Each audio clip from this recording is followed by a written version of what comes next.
Cody Garbrandt defeats Dominic Cruz by unanimous decision and really just maximize this showcase and becomes an instant superstar. I mean, you talk about a breakout star now in 2016, and I think the conversation's got to begin with that guy.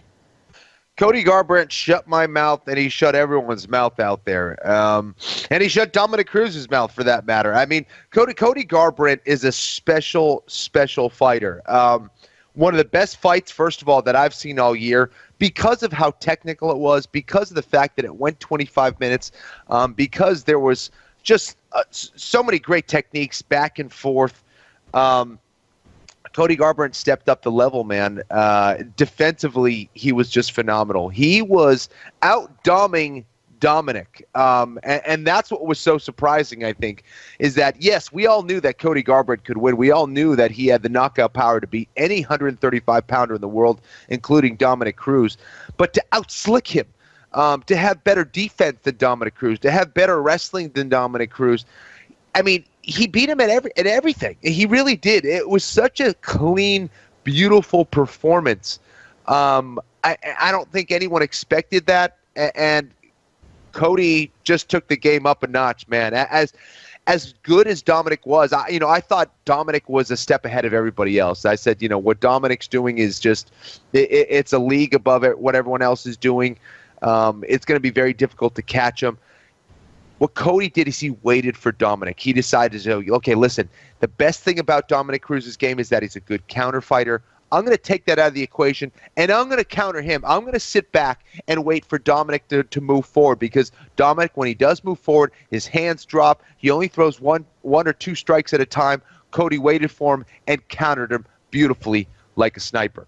Is it fair to also say that Team Alpha Male finally had that plus athlete, that elite athlete in his prime, and was just the better man? I mean, I don't want to say that he beats Dominic 7 or 8 times out of 10 necessarily. I think it's a competitive fight. I think Cruz got a lot more done than maybe people realize in this fight, but I think finally they had the guy in Cody, and he put forth with the execution and the championship performance to take the belt. I think it's going to be really interesting to see him against TJ Dillashaw. I mean, what do you think about Cody going forward? How long can he hold this thing? Listen, I think this is a guy who can have the belt for a very long time. I am a huge fan of TJ Dillashaw. I think Dillashaw, really, that fight against Cruz, of course, could have gone either way. A lot of people believe he won that fight, so TJ Dillashaw is certainly on that level. There's something about Cody when the lights turn on, though. When there's a full arena and when those lights turn on and it's fight night, Cody Garbrandt is going to be close to unbeatable, man. I mean, think about what he did. He went from being completely unranked in 2016 to having the belt in 2016 and beating a row of killers. There's nothing more impressive than that. And when it comes to turning it on and being consistent, from what we saw, and of course, he has, 11 fights, 11 wins right now, so we haven't seen him as much as TJ Dillashaw. However, Cody Garbrandt comes to fight, and if he fights the way he did against Dominic Cruz, yes, I think that not only could he beat TJ Dillashaw, he could potentially finish him as well. Self-proclaimed savage who has heart and toughness for days. There's a lot of different things that Cody can lean on in there based upon his life experience, and obviously what he did with the belt with Maddox Maple, the cancer survivor, super special as well. He really is a gentle soul, big-hearted guy, perpetually misunderstood, and I think we're all just happy for the man Cody Garbrandt to realize this championship and the paydays that will come with it. For Dominic Cruz, too, I think he showed the world the heart and toughness that maybe he hasn't had to lean on always in his MMA career because he has been so dominant. Those close to Cruz know that this man can take a beating. And he didn't necessarily take a beating here. He got knocked down several times. How about the recoverability of Dominic Cruz, Kenny? I mean, no sooner did those knockdowns happen than he was back to his feet, throwing offense Garbrandt's way. He won the 5th round, handled the loss almost as classy as maybe anybody in UFC history in a championship setting, and maybe in a way that, as his dear friend, I didn't expect he could. I just seems so content with everything after the fact. Dominic's a stud, man, and there's very few people that would react the way that Dominic did in that 5th round. First of all, he went for it. He was still trying to win the fight. He wasn't out there to survive or to just kind of keep it close. He was still actively trying to win that fight with anything and everything that he could. And there's just not a lot of champions out there that could take that beating in the fourth round. Was it the fourth round where he got dropped 3 times, or was it the third? Yeah, I believe the fourth. So, a lot of guys would have just kind of been looking to hang on, and that was not the case for Dominic. Dominic got right back up to try to win that fight, and that's a kind of heart that very few people have in this sport. And then what he said after the fight, I thought, really showed his character there. I thought the fact that he went out and was so complimentary of Cody and so respectful, I thought was just awesome. And that's the kind of guy that has that attitude to try to get that belt back. And again, with everything that Dominic has dealt with in his life, with the injuries and his early life and all that stuff, he just has the heart of a champion and always will, man. I think he earned a lot of respect from the MMA community that night. Brian Stan told me he felt like Cruz abandoned his wrestling a little bit. Is that a fair criticism to be levied at Cruz? I think so. I think part of it, though, was his inability to find Cody, and I think he wanted to one-up Cody repeatedly on the feet. He wanted to outstrike him. He wanted to make him miss, and Cody just was not having it. It was such a stark contrast to fight week because of the way that Dominic was handling himself and the way that Cody was handling himself. Cody was the guy who was emotional. Cody was the guy who was, just trying to say anything and everything. Dominic was careful with his words. Dominic was very composed. And on fight night, it was a total role reversal. Dominic seemed to be the emotional one. Dominic was kind of panicking a little bit out there, and Cody was always within himself, always composed. Of course, he was dancing after he was landing on Dominic, but it was that teasing. It was that kind of, he was the one who was baiting people in, and that he took a page right out of Dominic's book, man. Did it, and obviously his twist, but I was blown away by that Dominic wasn't the more composed fighter out there. And I think it was maybe composure more of a factor than anything else. And yes, I would have liked to see him shoot some more takedowns, but he hits him off in a reactive way. He hits a lot of reactive takedowns when his opponents move forward, and Cody was very careful in moving forward. Cody kind of waited in the center of the octagon, waited for Dominic to move forward.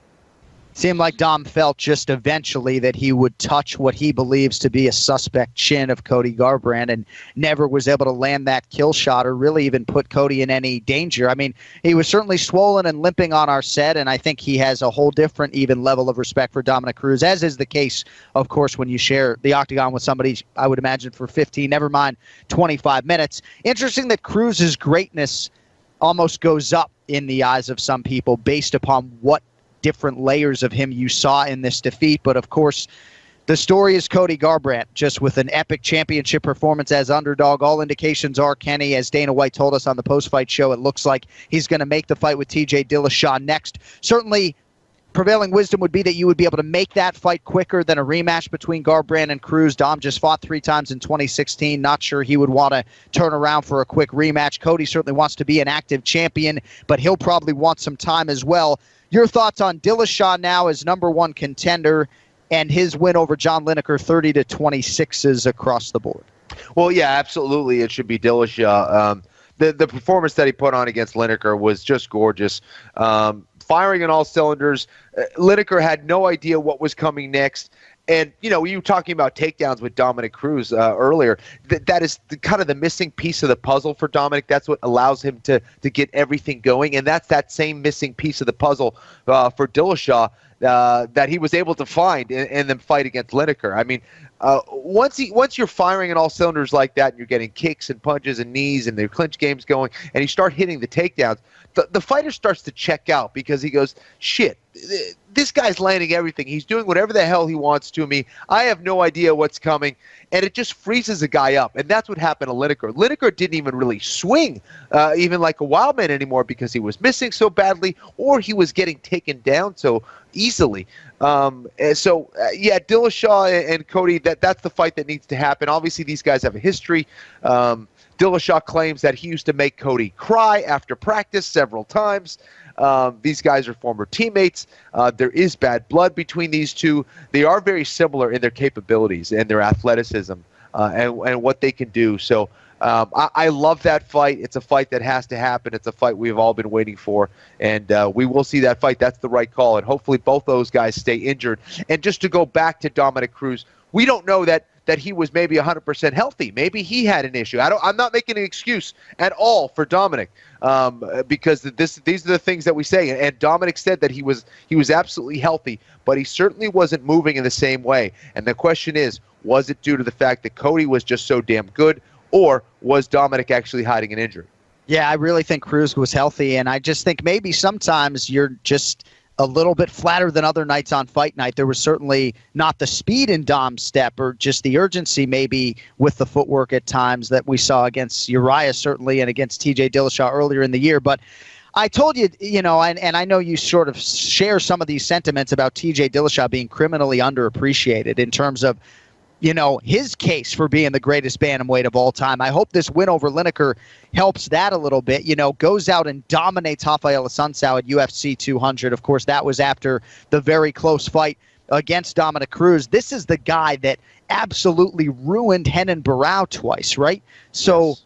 I mean, big picture, the resume for TJ Dillashaw is still like pound for pound great right now, like top 10 pound for pound fighter in the sport. Not a lot of people want to fight John Lineker. He came in having won 6 in a row, won 2 UFC main events this year, and Dillashaw just totally dominated him. You talked about the ground game evolving for TJ Dillashaw, and I'd be interested to see if Dillashaw actually opened as a favorite against Cody Garbrandt. I don't think it'll be that way. I think it'll be close to a pick'em fight. I think you're looking at maybe Cody Garbrandt minus 140 and TJ Dillashaw plus 120, but we hear that they were pretty even in the gym. Some people say, oh, no, Dillashaw dominated him in the gym.